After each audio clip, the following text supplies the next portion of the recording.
Picture the worst possible outcome, not dying at your desk at age 65, but retiring early at 40 feeling like you cracked the code only to run out of money at 75. Imagine being too old to work, your skills long outdated, staring at a bank balance that just hit zero because you followed a financial rule created 30 years ago for a completely different world. Right now, there's a quiet but terrifying crisis unfolding inside the financial independence movement. Millions of people are obsessively chasing a single number, fully convinced that once they reach it, their future is permanently secured. They quit their jobs, celebrate with champagne, and walk away with confidence.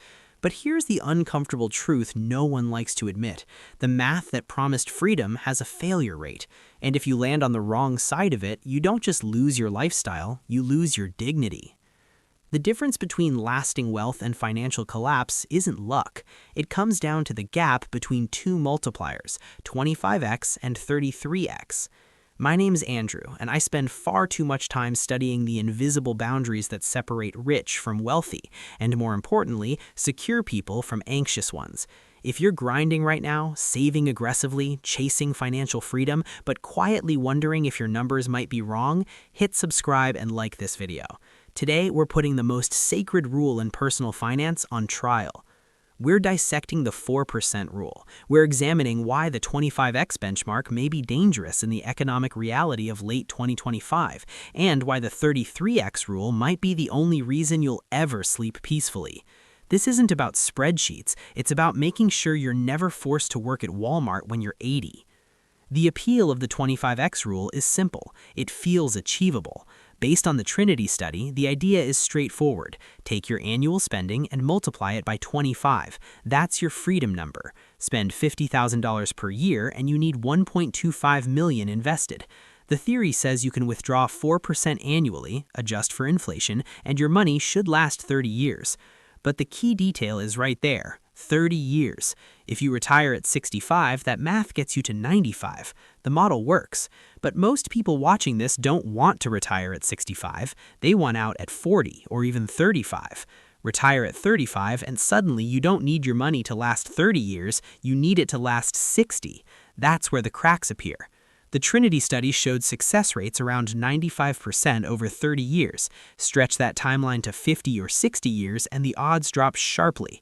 Given the inflation shocks and market volatility leading into December 2025, betting your entire future on a model with a 1 in 10 failure rate is gambling with your life. At this point, the obvious reaction is to save more, but we're not talking about small adjustments. This is where the 33x rule enters the picture.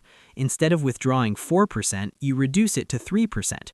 Mathematically, 1 divided by 0.03 equals 33.3, meaning you need 33 times your annual expenses. Using the same $50,000 example, the difference is massive. Under 25x, you need $1.25 million. Under 33x, you need $1.65 million, a $400,000 gap. For a high earner saving $40,000 per year, that's not just more money, that's 10 additional years of work. 10 more years of commuting, office politics, and missed moments watching your kids grow up. This is the core dilemma of modern personal finance. Do you risk running out of money with 25x, or do you risk wasting your life working longer than necessary for safety you might not need with 33x? The danger of the 25x rule today lies in something called sequence of returns risk. This is the financial equivalent of getting hit right as you start the race. If you retire with $1.25 million and the market drops 20% the following year, like in 2022, your portfolio falls to $1 million, but you still need to withdraw $50,000 to live, pushing it down to $950,000. At that point, you're eating into your principal. Even if markets recover later, you now have less capital participating in that rebound. You dug a hole too deep to climb out of. The 25x rule assumes average returns, but no one lives an average timeline. If you retire into a downturn with only 25x, failure becomes statistically likely. The 33x rule is built differently. It's designed to absorb that initial hit. With $1.65 million, a 20% drop still leaves you with around $1.3 million, above the danger zone. The purpose of 33x isn't luxury, it's insurance against bad timing. But here's the uncomfortable truth no one likes to admit. The math that promised freedom has a psychological cost. It leads to something known as one more year syndrome. People reach 25x, but fear keeps them working. They push to 27x, then 30x, then 33x. The finish line keeps moving. They become hoarders of wealth, afraid to leave the cave.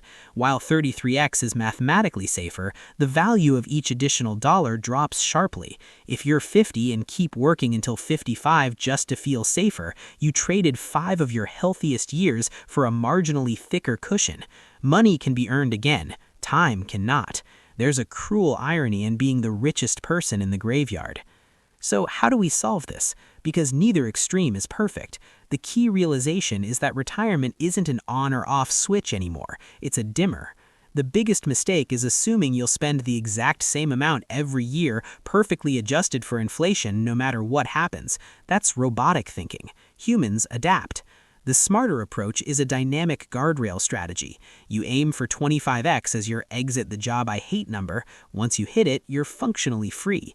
You leave the high-stress role, but instead of doing nothing, you coast. You earn some active income, maybe covering half your expenses, while your portfolio continues growing. This bridges the gap between 25x and 33x without keeping you trapped in a cubicle. Compound interest carries you from lean FIER to fat FIER while you're already living your life. There's also a misconception on the spending side. The 25x rule assumes spending is rigid.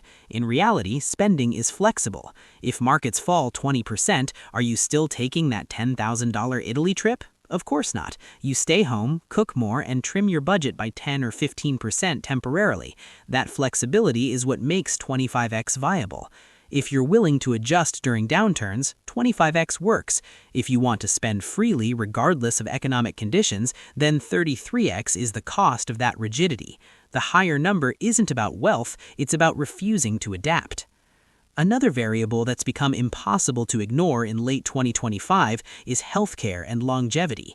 People are living longer, often with chronic conditions. The last 5 years of life can destroy wealth with assisted living and specialized care. This is where the 33x has a valid argument. The extra buffer isn't for today's lifestyle, but for care decades from now. Retiring at the bare minimum is a bet on perfect health. That's a risky wager.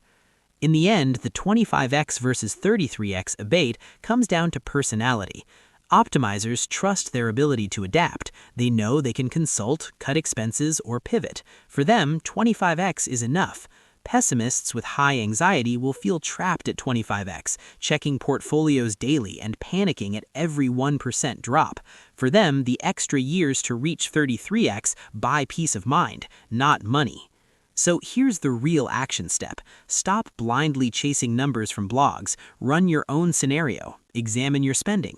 If 50% is discretionary, 25x is extremely safe. If 90% is fixed, mortgage, insurance, obligations, 25x is dangerous and 33x becomes necessary. Remember, the goal isn't the number. The goal is the life that number enables. Don't get so obsessed with future math that you forget to live today. If you're currently staring at a spreadsheet wondering whether you can walk away, comment below. Are you team 25x or team 33x? Share this with your FIE group or your partner. We need fewer magic numbers and more resilient lives. Thanks for watching. I'll see you next time.